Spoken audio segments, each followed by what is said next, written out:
Okay, a very good evening to one and all present here. I, Dr. Komal Lalwani, on the behalf of Nationwide Quality of Care Network, welcome you all to today's Community of Practice session. The session is on quality of medical documentation and its medico-legal aspects by Dr. Sumesh Thomas.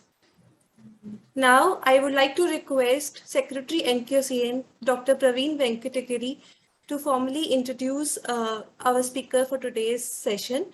Dr. Praveen Venkatagiri is the head of Department Neonatology, Chinmaya Mission Hospital, Bangalore. He is a member of National Mentoring Group NQCN. He is the head of NCRI National Network, and he is a co-founder of Nucleus EMR and Ovum Hospital and Neonatal Care and Research Institute. He has special interest in Teams, QI technology, and simulation. Over to you, sir. Thanks, Komal, and good evening to everyone. It's my pleasure to introduce Dr. Sumesh Thomas, who is a staff neonatologist with Alberta Health Services Calgary Zone, and also a clinical associate professor of pediatrics at Cummings School of Medicine, University of Calgary.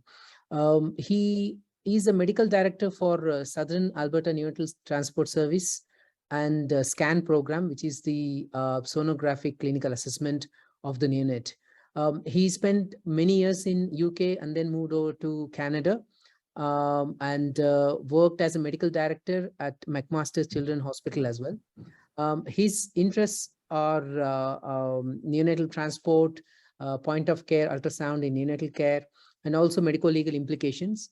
And he's very passionate in helping the clinicians in making sure that we follow the legal norms. I welcome Sumesh and thank you for accepting our invitation. And please go ahead now. Thank you. Good evening, everyone, and it's morning here. It's a great pleasure to have been invited to present on this national forum. It's really, very, very important that every one of us buys into the concept of quality improvement and quality assurance.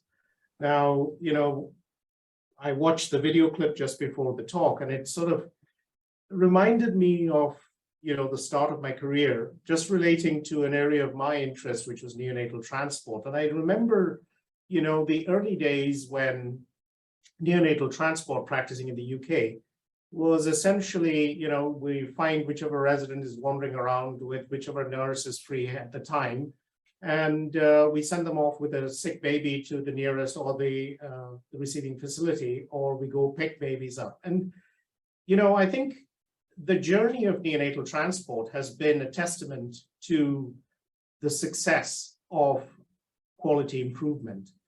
And it relies on us having robust data to capture hotspots. In other words, where are the trouble spots in our practice? And each individual practice specialty has its own sort of areas of concern. And it's so important that, medical leads and leaders across a country, a province, or a region have their pulse on the data in terms of identifying those hotspots and trying to tackle specific issues. It's often the concept of one step at a time.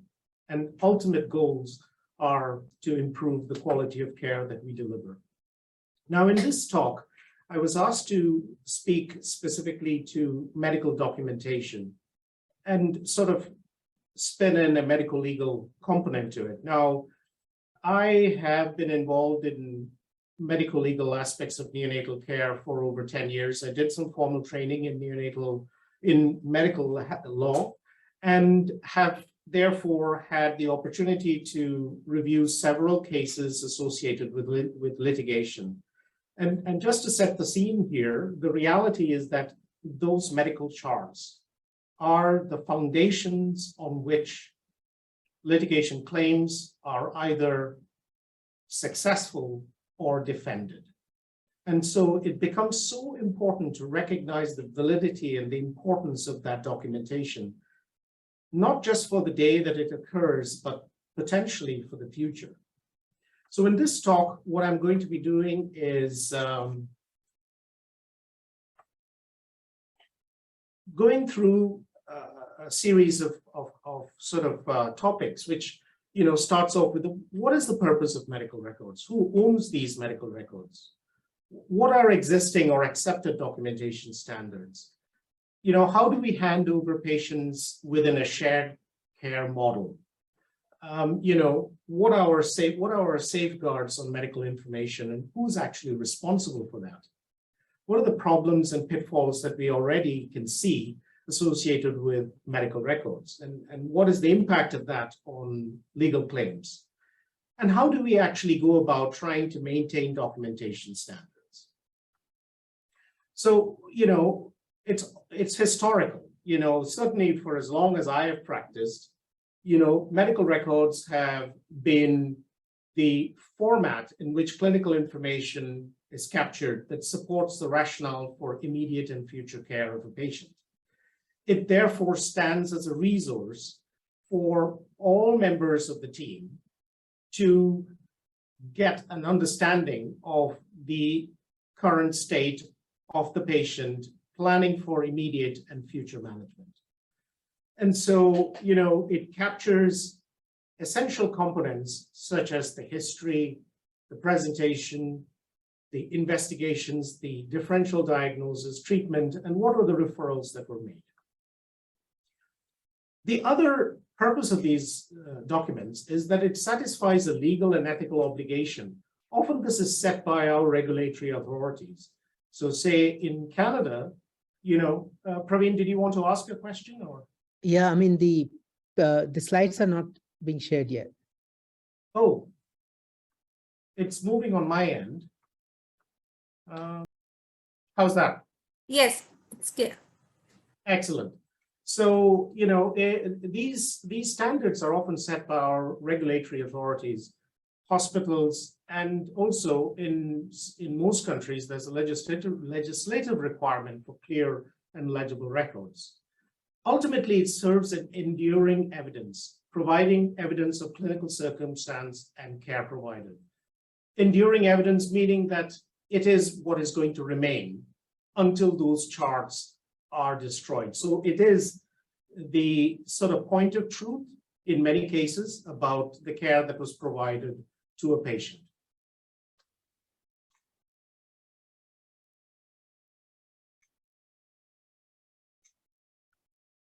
So who owns these medical records? Certainly from a Canadian standpoint, it's been clarified that the medical information belongs to the patient. So, the physical records of the patient actually belongs to the organization or the physician who has created it. And I'll go into that with a little bit more detail. And therefore, by that implication, the owner of the physical record is responsible for adhering to existing privacy laws. In other words, ensuring that confidentiality and all matters relating to the protection of patient information are adhered to. So what does it mean? It means that the patients do have a right to see the content of their record at any time for any reason. The only exception to that is if there is a likelihood of direct harm to the patient. Most organizations and hospitals have a set procedure where clients or patients can seek medical information either in hard copy or electronic format. It is therefore quite mindful to think about the implications of what we write in these charts, as those may become even grounds for litigation against the writer. It sort of reminded me of the days, and I'm going back more than 20 years here, when we would write things like FLK on a chart. Now, for those that know it, it means funny looking kid. It's not meant as a derogatory comment from the writer's perspective, but that could be construed as something a little less than professional.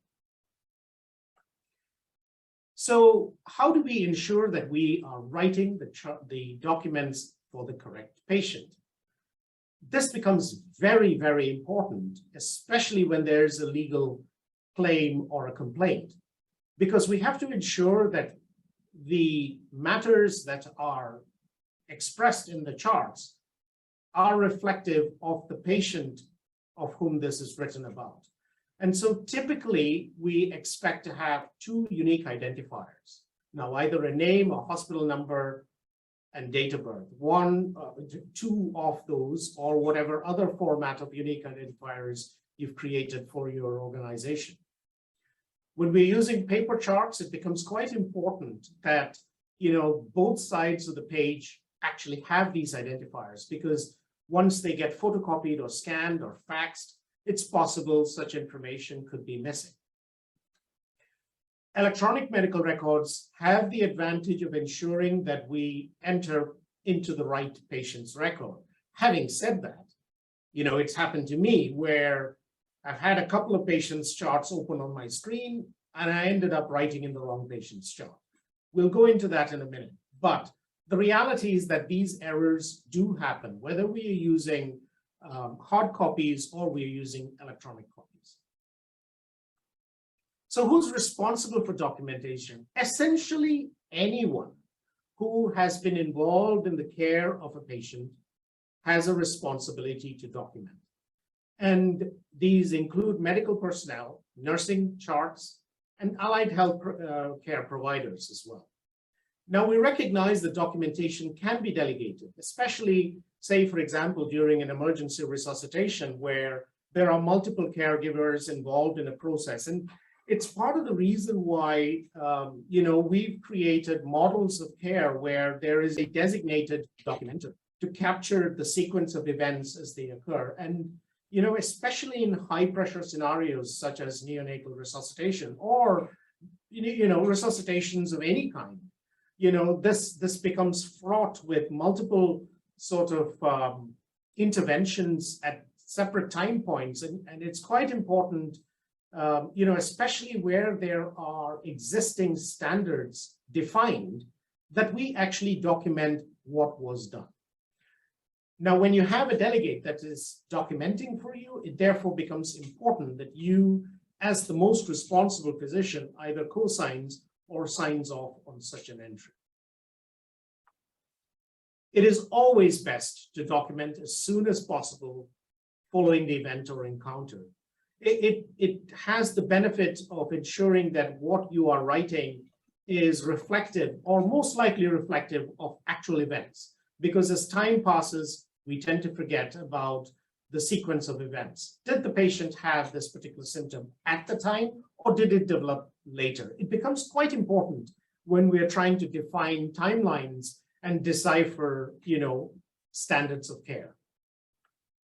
So how do we document? Most of us use a fairly standard documentation format, and we'll come to that in just one second.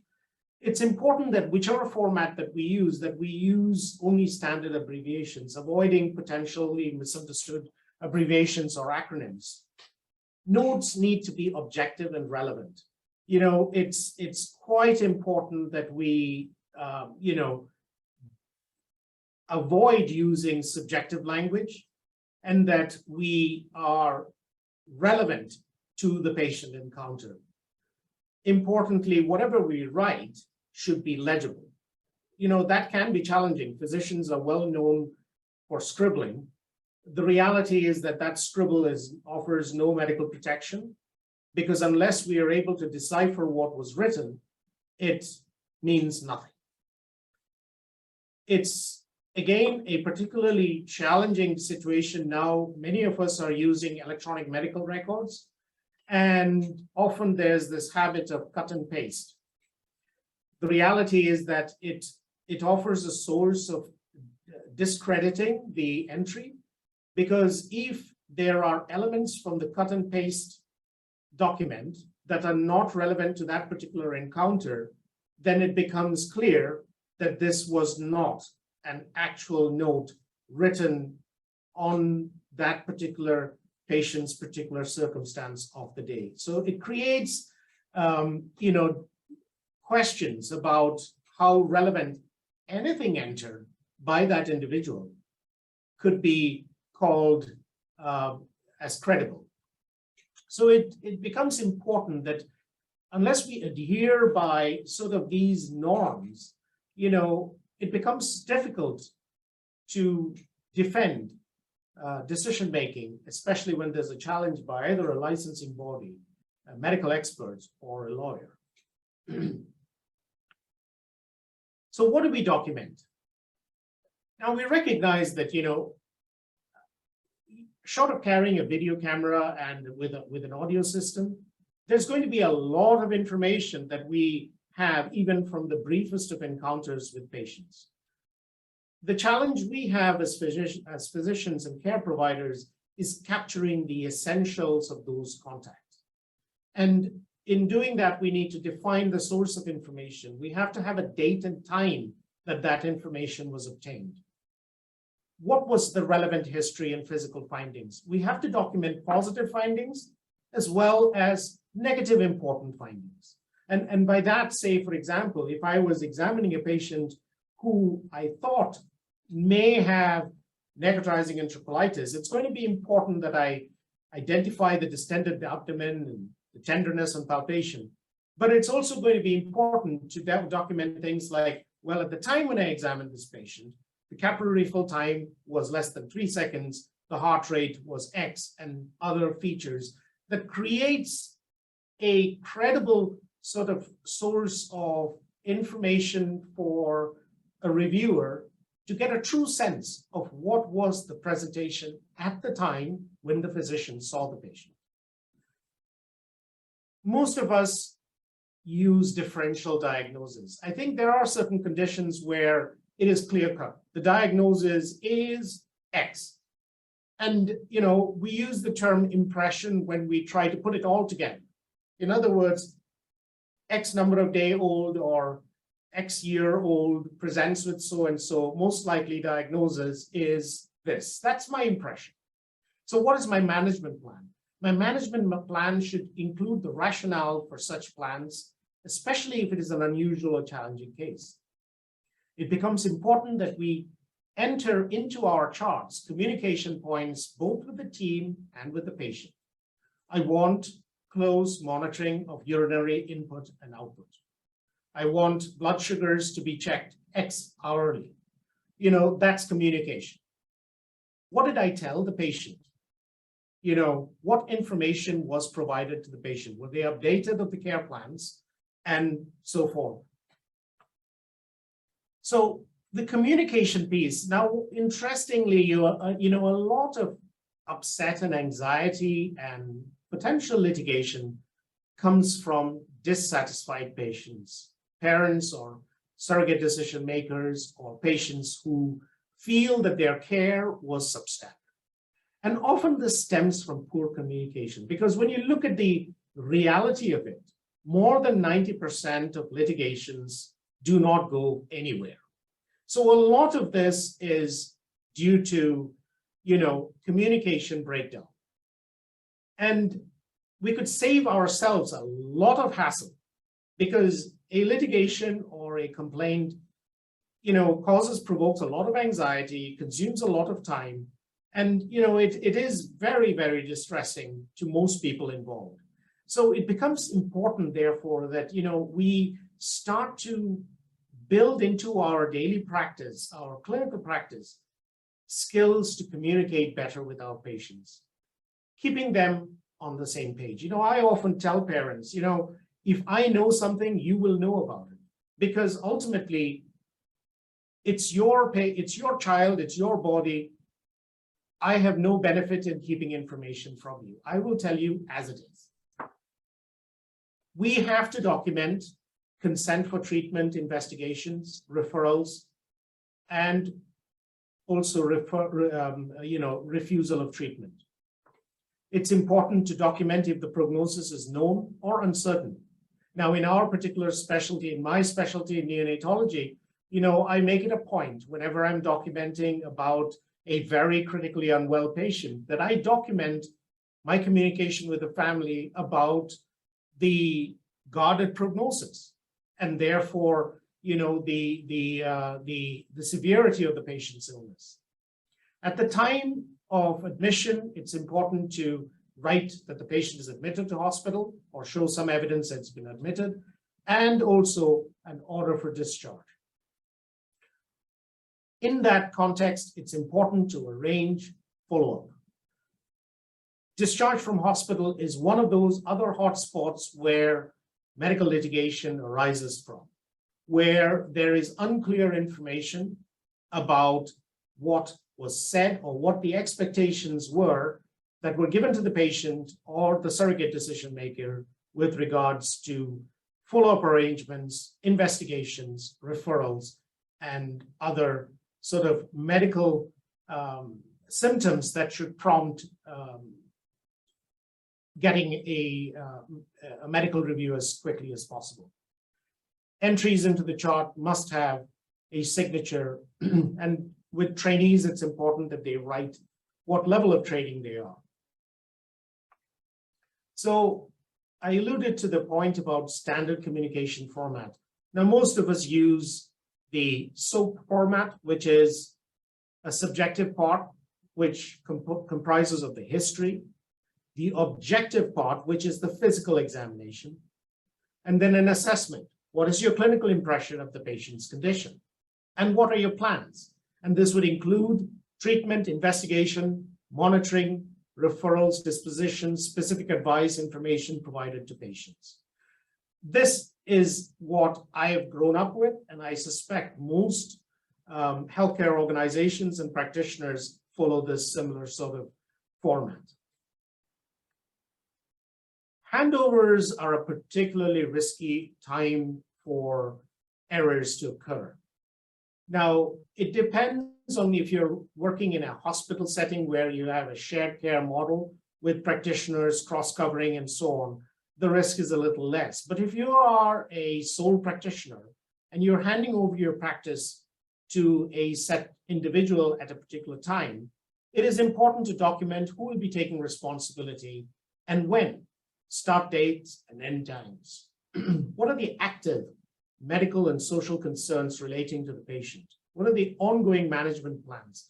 If you suspect that there may be a problem with a particular clinical condition over the period while you're away, it is advisable to provide suggestions as to what should be done. It's important to inform the assuming care provider of pending investigations, consultation, or reports planned for future care. Discharge summaries are a really hot spot because discharge summaries are those sort of testament documents that contain active and resolved problems, captures the essential components of the hospital course, including treatment and complications. What were the services consulted for this particular patient? What are the relevant investigations and results? What are the pending investigations? Investigations to be done after discharge. And if there are investigations to be done after discharge, who is responsible for ordering and following up of these results? What are your follow-up plans? When should the patient see and whom? Specific discharge instructions to the patient. Again, it goes back to the previous slide where we talk about the importance of communication. Now, in newborn in newborn care, something that I have sort of incorporated into my clinical practice is, speaking to parents before they take their baby home. Sort of giving them indicators as to what to look for and when they should be looking to get the patient seen if there are concerns.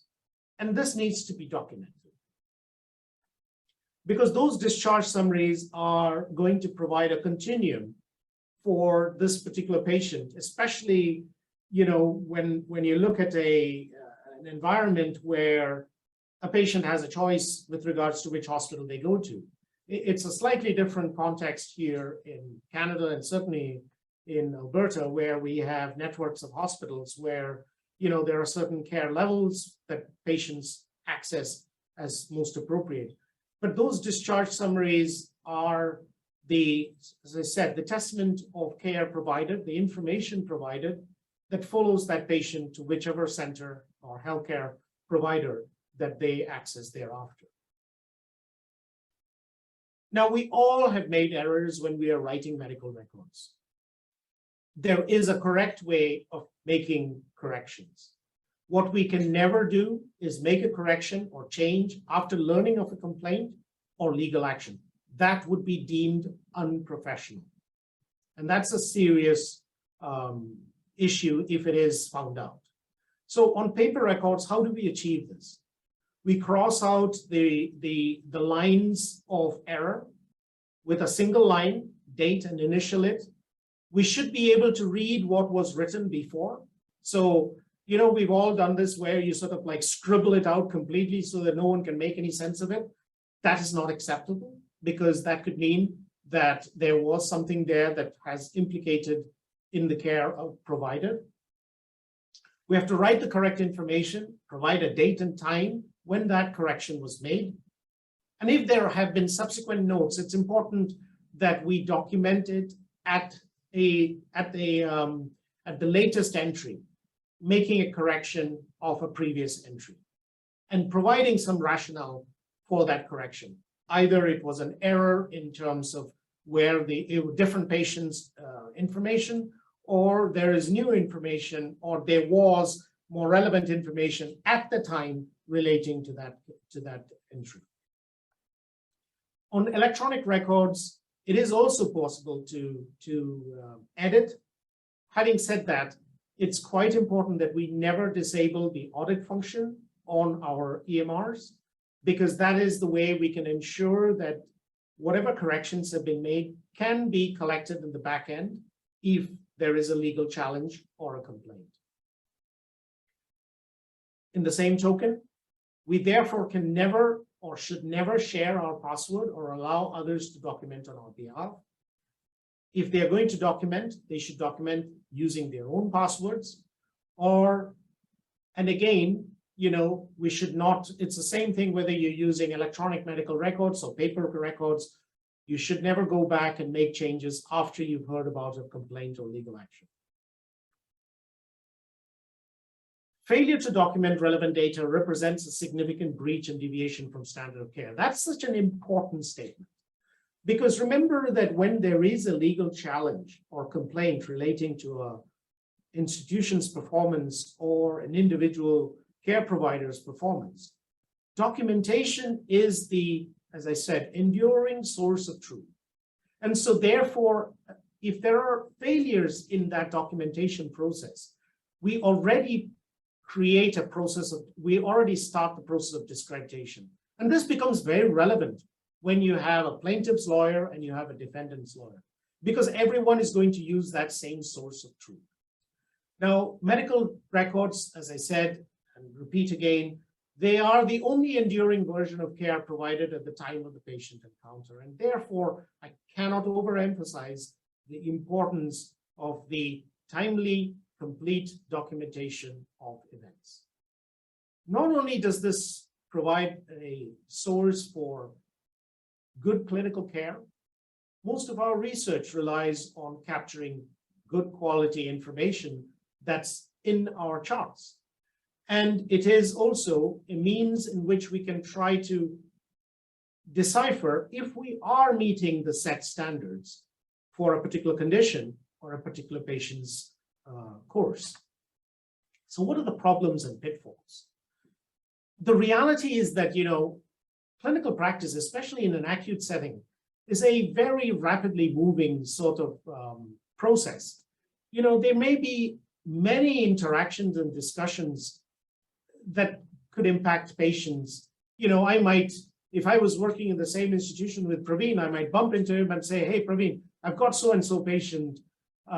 You know, this is the scenario. What do you think? Praveen suggests, oh, why don't you try this? I then phone the unit and say, could you start so-and-so medication?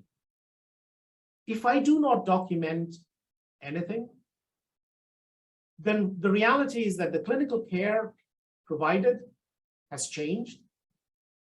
I haven't written that I've had a conversation, and therefore it calls to question, how was that order generated? So information given or received by telephone without documentation is a huge challenge.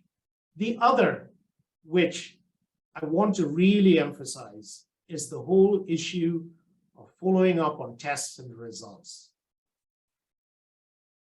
I want to be explicit about this because certainly in my environment or the Canadian or North American or Western context, if you have written a request for investigation, you are responsible for ensuring that that test result is normal.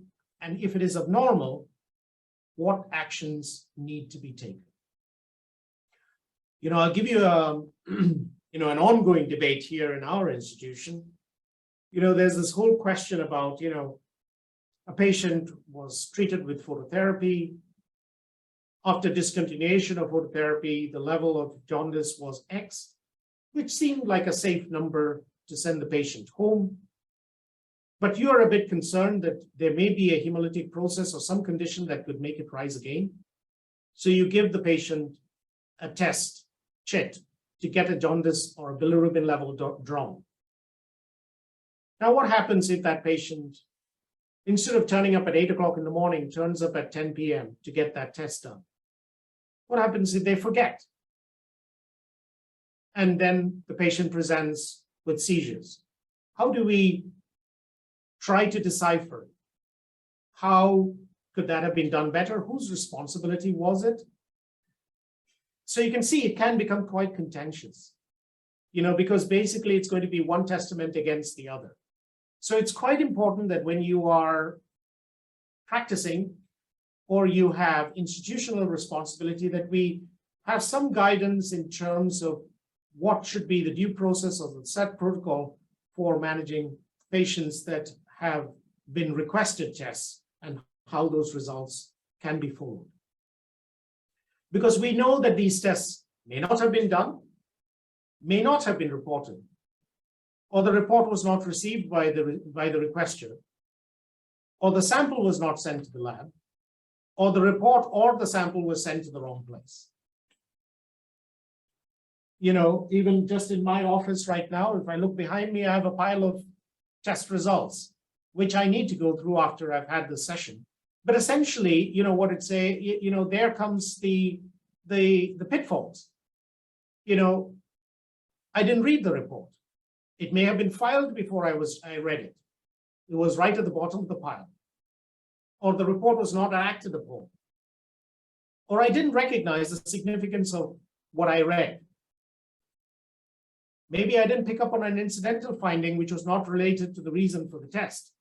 Say I sent a baby for a bilirubin level. I got a bilirubin test, but I had also requested a CBC to see if the baby was hemolyzing. So I was specifically looking for the hemoglobin. And I missed to note that the platelet count was down to 20. It is my responsibility. I am liable for such an error. The patient did not return for test or follow-up. Contentious, but problematic. And I think it's so important to recognize that, no matter how trivial the complaint or how serious the consequence and litigation that follows, these kind of things cause an undue amount of stress and time for those who are at the receiving end of such complaints. So there is an obligation for hospitals to ensure that there's a system to document patients' information and to file test results in the medical record in a reasonable time. That is an institutional responsibility. That's an institutional responsibility. The doctors who run private offices should have a system to track, file, and deal with test results in a timely manner. Having said all that, we have now created a huge bank of information, all with specific patient-related information. It therefore becomes quite important that this information is safeguarded and that there are very clear guidelines as to who has access in my environment right now, because there's a high, there's a very heightened sense of privacy laws. If I refer a patient to another hospital, I leave the circle of care. And therefore, by definition, I realistically do not have the right to go and search, although we may share the same electronic medical record platform, to go and look to see what happened. We could call to question the value of that, because I might be able to offer some medical advice that might be relevant. But it's just to highlight the point that, the circle of care is one that we should be cognizant about. Who are those in the immediate circle of care? Once the patient leaves our care, who should have or who can have access to that information? Within the electronic medical format, the medical record format, there should be some process of tracking access. That way, if there are breaches in confidential information, we are able to track to see how and where this may have occurred. When we have hard copies, it's important that these are stored in secure locations and that there is a tracking system to see where these charts have been moved to. Once the information becomes obsolete, and that I'll come to in a second, we have to have a defined process for destroying that information. Many of you might have read about, people who have picked up medical charts from the dump yard, where people have gone and thrown confidential medical information as a means to disposing it. Now, what is the impact on medical claims? These health records are crucial. So when I get a case to review, I spend several hours essentially reconstructing events, establishing a timeline.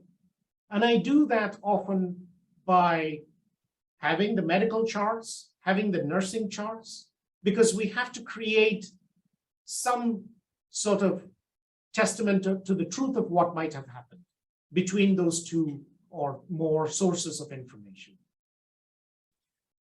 The health records create a forum whereby, if I looked after a patient 10 years ago and I was asked about, so Dr. Thomas, what did you do about this particular patient? I'm going to have to look at the charts, because there is no other way for me to refresh events or circumstance. It becomes a source to be able to resolve conflicts in testimony.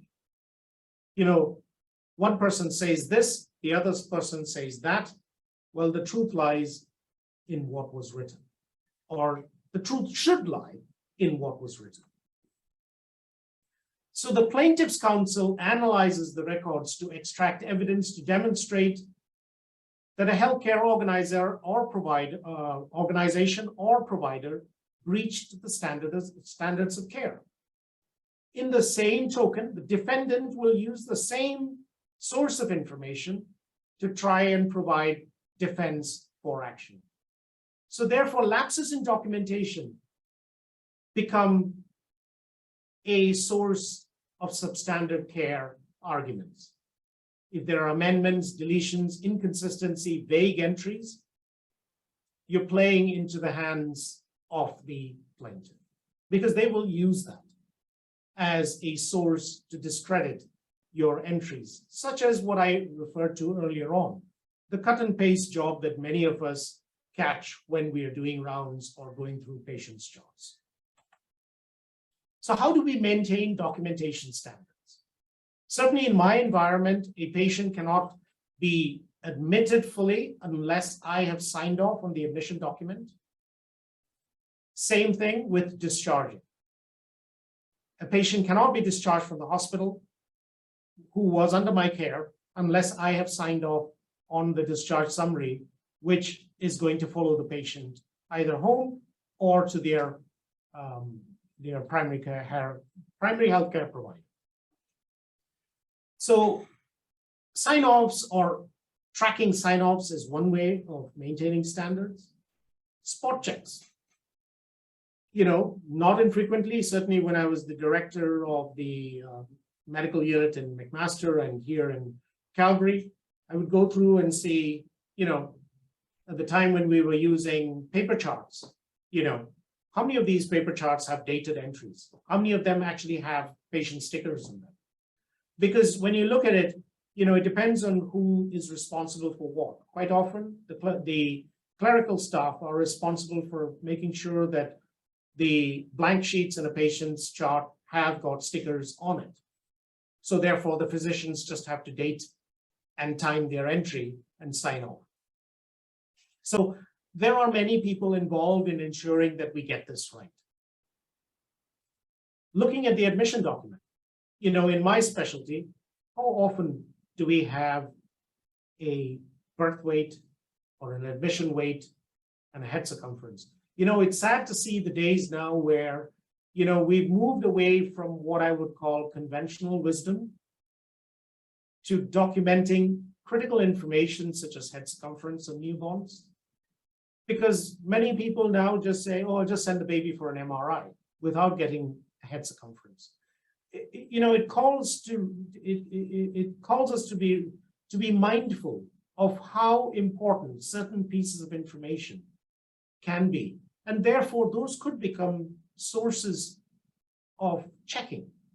In other words, was there an admission blood sugar done on this patient? Is that our standard? So every institution, every organization, every practitioner, based on the hotspots or their interests, can create these audits. How often did we document a meeting with the family? You have a critically unwell child. How often did we discuss goals of care, prognosis? How robust are our discharge summaries? Does it have a problem list? Does it have a resolved problem list? What was your final diagnosis? What are the investigations that were done? What follow-up arrangements were made? What are the pending investigations? What information regarding indications to seek prompt medical attention were made in the charts? These are just suggestions. These are things that many institutions, organizations have already put into place to try and establish some sort of standard for documentation. So in summary, it is important that we document all care. Work on the premise. If it wasn't documented, it wasn't done. I think I just want to leave you with that thought, just as a reminder of the importance of documentation. If it wasn't documented, one would assume it was not done. We all fail in this, but it's important to document conversations, including responses, instructions, and orders, including if we've got a second opinion. And for trainees, if there are any listening on this line, make it a point to document the use of chain of command. Because if you call me at 2 o'clock in the morning and I gave you a piece of advice, it becomes important that at the time you document, or shortly after, or as soon as possible, that you document the advice that was given to you by X, Y, Z. Because the reality is, certainly in my environment, if I was not made aware, I am not liable. You will be responsible. So it becomes so important that you use the chain of command and document that in the charts. Follow up on test results you've ordered. This is a hotspot and potential source of litigation. Never use the chart as a battleground. I've had this in a number of presentations that I've done on medical legal work. It's so important that we remain objective about our management, and that we do not sort of set other people up for problems. That is not to say that we conceal information.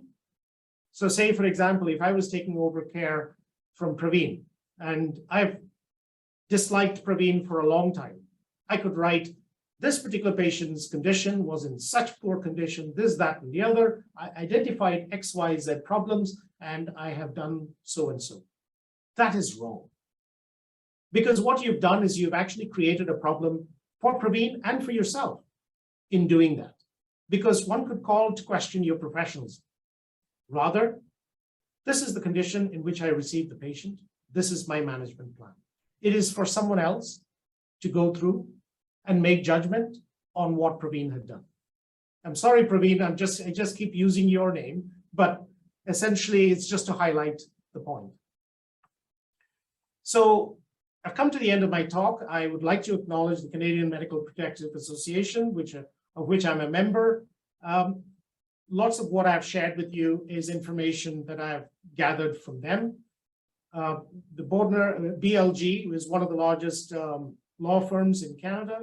I work closely with them with litigations, and I've had the opportunity to look at a lot of charts as a consequence of that. And to Alberta Health Service for the opportunity to share some of their strategies in terms of mitigating risks associated with documentation. Thank you very much. I'm happy to take questions. Thanks a lot, Sumesh. Talking about documentation is not a very, let me say, attractive clinical topic, because we are a unique profession in this world where you're expected to work under extreme circumstances and also document to show the proof that what you're doing is within the legal boundaries. But that's the way it works, and we have to respect an excellent overview of everything there. We have few questions. I'll go one by one. First one is from Dr. Shuda. She is asking for quality of care building. It's about the safety culture. Building a safety culture is important. How do you think it could be, this could be essential for improving medical documentation? So how it is a part of the safety culture? Well, I think a safe culture is critical for honest discussions between care providers and care recipients. And that becomes quite an important basis on which we can share sensitive information in a safe environment. And when we talk about the culture of safety, I think it's loosely used. The reality of it is that it is a mindset change and it is a culture change where we are able to disclose in honesty about things that maybe I could have done differently, maybe I could have done better. And I think when we actually look at that critically, I think most of us would recognize that we're still a long ways away from there. But I would appeal to the younger and the upcoming clinicians and those in my, that we have to move towards that mindset, because a lot of medical litigation arises from that sort of inability to be able to disclose in honesty. I'm not sure if I've answered your question, but that's as best as I can provide. Thank you. Next we have Kedar, who has a question. Kedar, can you unmute yourself and ask the question, please? Introduce yourself. Yeah. And yeah. Thank you, Dr. Sumesh, for a wonderful talk. And what it has highlighted is regarding documentation. It's an electronic medical record, which is of utmost importance in the coming era. And that we realized it a few years back. So we are using software to document all these things. We are almost paperless in our NICU. We are using NeoClues software, and I have found that it is pretty useful even during my NABH inspection also. It satisfies almost all the requirements. So it satisfies most of the safety requirement related to the patient as well as related to our documentation. So that was a wonderful insight into documentation. I have 3 queries, 3 different scenarios, 2 different scenarios and 1 hypothetical one. So one is when I attained a delivery of an Rh negative mother having a baby, and I said I advised blood groups direct cum stays on the cord blood. I document it there. At many places, there is no proper documentation, but what birth record we give to the patients. So we document it on that record. And then sometimes what has happened is that a couple of times, sample was sent, it was done, it was positive, but it was not reported to us. And then it was, patient was referred later on 24 hours after, when the baby already landed in bilirubin in the 30s. So we had to do emergency exchange transfusion, everything we did. Baby was fine. But if such a baby suffers a neuronal damage, so what are the liabilities and responsibilities? This is one scenario. Another scenario which I happened to undergo almost 17 years back was a delivery was attended by a pediatrician, and there was no radiant warmer available, so baby was kept in front of a hot air blower, and baby suffered burns by the time I went there, because the baby probably may need a ventilator. So I was involved later on after the birth, after the resuscitation was done by the attending pediatrician. So then I went there, I took the baby, and I saw that there were initially some blisters over there.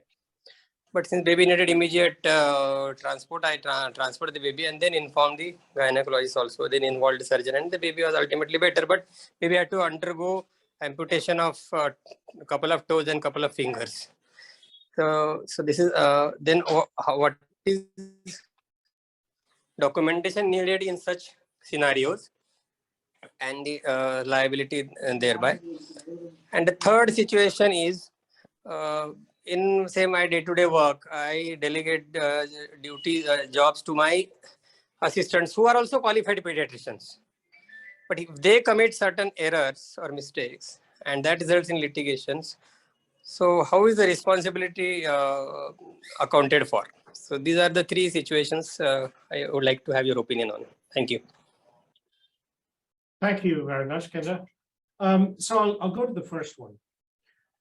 In the first case, it's so important to identify who is the most responsible physician for that newborn at the time. So I presume that you left the baby with the mother. And then the question is, who is the most responsible physician for that patient at that time? It was in another hospital which I attended. Yeah. So I think, you know, these are areas where it becomes quite important that institutions define the care responsibilities within certain timeframes. So say, for example, I'll answer that question from my perspective, from the environment that I work in. If I was called to the resuscitation and I identified risks, and therefore it boils down to the finest details. Did I make a recommendation to the pediatrician or the obstetrician or the family practitioner who is responsible for the patient to do the tests?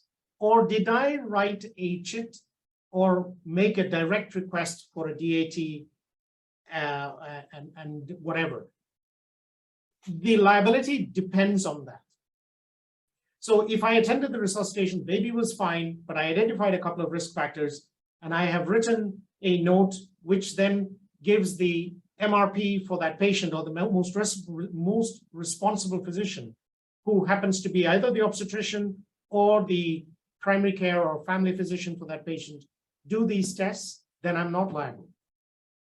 If you made the request yourself, then unfortunately you are liable.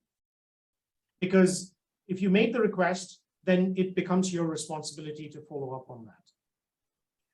The second case, where there was a pediatrician in attendance and then subsequent burns, I mean, it really is that sort of don't create a battlefield in your notes. Just say, attended at the baby suffered X burns associated with the hot air or whatever, and this is your management plan. You have no business writing, oh, the pediatrician did this and the other, and therefore this has happened. That's really not something you want to put in your chart. That's that question. And with regards to liability, the liability is going to, without any doubt, it's going to be the pediatrician's, not yours, right? Now, the third question which you asked is about trainees.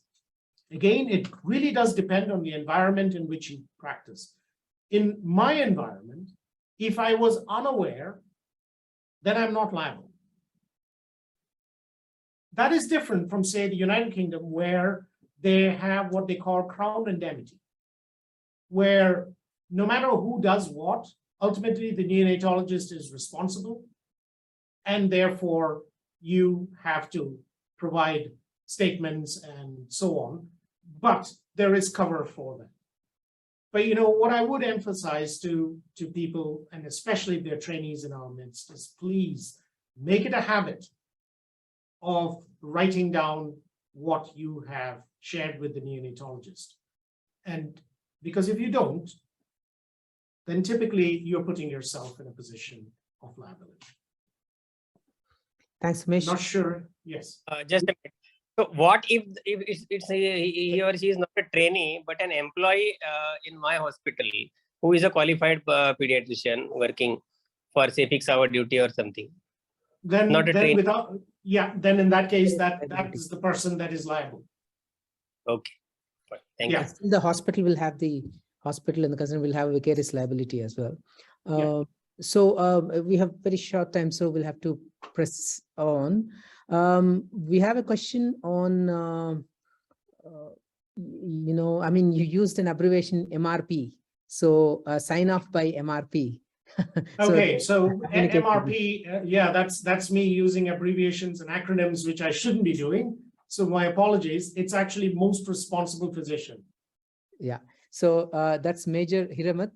He's also asking, how do you audit the EMR? I mean, especially consents on EMR. How do you take it and how do you audit that? Could you take that question again, please? So how do you take consent on EMR? How do you document that? And how do you audit the quality of it or whether it's been done or not? So I have to confess, we're really not good doing that here in my environment. In fact, I was very impressed when I heard about what happens in a number of centers in India where there's a video or audio recording of conversations with families regarding issues relating to care provision and consent. That probably is the gold standard. Now, in our institution and our environment, we typically put those into the progress notes. However, say, for example, for blood transfusions, the transfusion service has its own form. And so they will be auditing.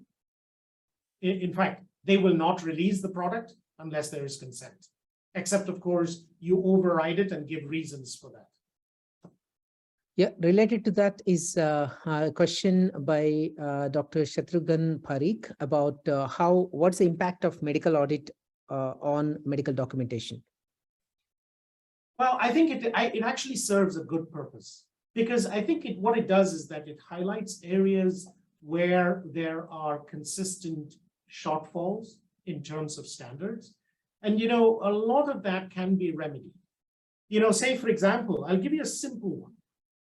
One of the pieces that I always remind our trainees to document, and that started happening, is if you are providing positive pressure ventilation, please document air entry and chest rise, because that's our gold standard for ventilation. Similarly, I think it falls to specialties and for individuals in different sort of areas of practice for them to identify what are those core elements of care that are worth honing in on. Again, going back to neonatology. If we're dealing with a patient who, or, here in our environment, as any sick baby coming to be admitted to the neonatal unit has a blood sugar done within half an hour. So how often is that being done? How often is that being documented? These are strategies without compare in terms of us really making meaningful changes to the care that we deliver and the outcomes for our patients. Okay. So there's one more question. I mean, this will be reflective of many of the participants as well about public hospitals, and the workload will be very high. The question is about accountability. Would that be better with insurance system in situations like in India? I'm going to try and I'm going to assume that I understood the question, because here's the thing about it.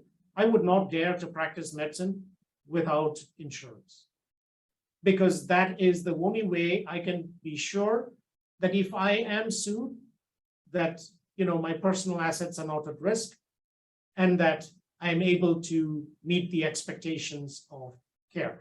So say, for example, in Canada, a consultant neonatologist must have at least $10 million worth of liability coverage. That is predefined. I could not get a license to practice unless I had that. The advantage of that is also the fact that that $10 million is safeguarded by the Canadian Medical Protective Association.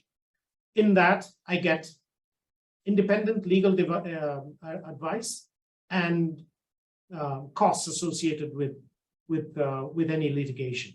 So my advice to anyone, certainly going into the future, please make it a point. The culture is changing, society is changing, expectations are changing. And I think it's important for us to be aware of these changes and therefore be prepared for what might come. Yeah, thank you. And there's an interesting question. We have only last one or two questions. This interesting question from Dr. Surinder Bisht. So, is medical documentation in detail kills the spontaneity of medicine, or over documentation hampers the quality of care, or just to save our skin, we tend to record unnecessary details? So where do you draw the line?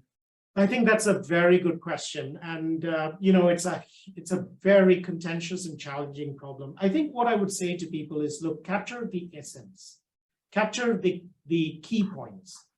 There's no point writing a verbose, 10-page admission document. Even bullet points is what people would look to use, because, was there cough? Yes. Productive? Yes. Whatever. It's finding mechanisms within our specialty to try and make this manageable. Let us be under no uncertainty. There is an expectation. How do we manage that expectation within our specialty is the task for us today and for the future. Is it possible? And many of us already have this. Our physical examinations on EMR are already populated. We just need to click the buttons and it identifies what it is. So there are ways around it as EMRs become more prevalent. But, you're absolutely right. There has to be a fine line somewhere. And I think at this time, I would say the expectation is that we have to capture the core elements of every part of that SOAP. Dr. Sumesh, if I'm Dr. Praveen, can I speak? Since you have unmuted me. Dr. Sumesh, nice to see you after Thrissur. We had a Aqua Zumba together in Thrissur. So there we met. So it was so nice. In fact, I am reminded of Professor V.K. Paul in his round when I was doing my fellowship.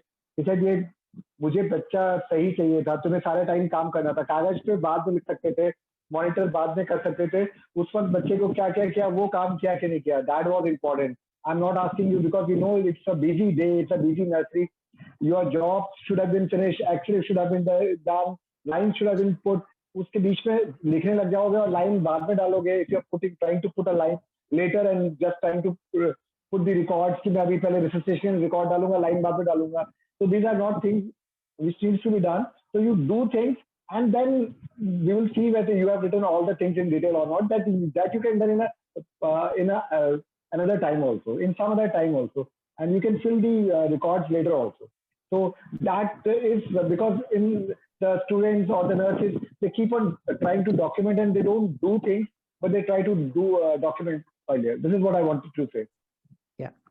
So thank you. I mean, it's about Thank you. Priorities are definitely need to be there, and also you have to do things and seem to be doing as well. Both are important. Just last question from Gina Pradeep, please. Could you introduce yourself and ask the question? Okay, thank you, Dr. Thomas, for that wonderful presentation. I have two concerns. Sorry, I am Jeena Pradeep, nursing officer, senior nursing officer working for a public health facility in Delhi, India. So I have two concerns, like we nurses have to take care of 20 to 30 children in one shift. So nurses are more interested or concerned about carrying out her assigned tasks, like administering injections, IV fluids, giving feedings, and nebulizations. Like, so many works, assigned tasks are there to complete before finishing her shift. So documentation comes the last in our setting. So how would you justify it, or what will be the two core elements which need to be documented? Then how will you advise our nurses?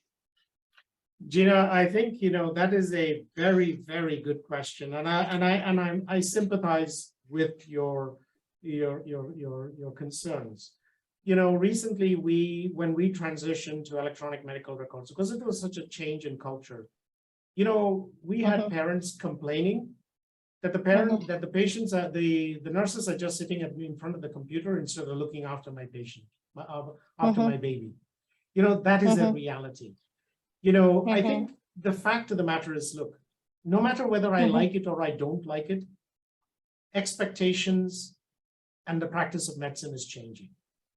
It becomes important that we try to make sure that the nursing ratios are reflective of the acuity of care and the care requirements. And those care requirements also include documentation.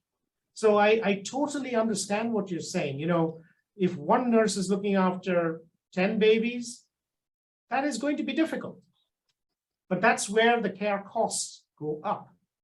But the reality of it is that those care costs are not going to provide any kind of defense for an institution or an individual. Because say, for example, this same situation, there's a hypoglycemic event. The nurse did not recognize it or failed to feed the baby because she was so busy. The fact that I'm tired, I'm too busy, is never an acceptable explanation or defense for an adverse outcome. I think, we have to be absolutely certain about those kind of facts. So therefore, how do I defend my practice? And again, it speaks to the comment and question that was made earlier on by one of the participants. How much is enough? How much documentation is adequate? And I think that's a task where senior personnel such as yourself and others in this audience need to sort of define what are the core elements that need to be documented.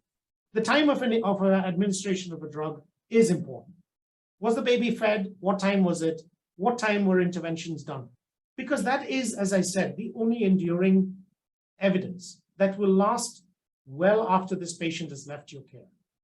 And to leave yourself vulnerable because we have a suboptimal nursing staffing model or strategy is not really a defense or acceptable. I think I want to make this point as well. I think it's quite important, and I'm not sure if there are administrators in our audience, but we need to recognize that it is not time, it's not too long in the future where administrators may have specific liability associated with such issues. Because if we are aware of a systemic issue and we do not act or we ignore it, despite repeated communications about this, then we become complacent and culpable. And this is part of the reason why even myself as a senior medical practitioner here with administrative responsibilities, I never sit on information.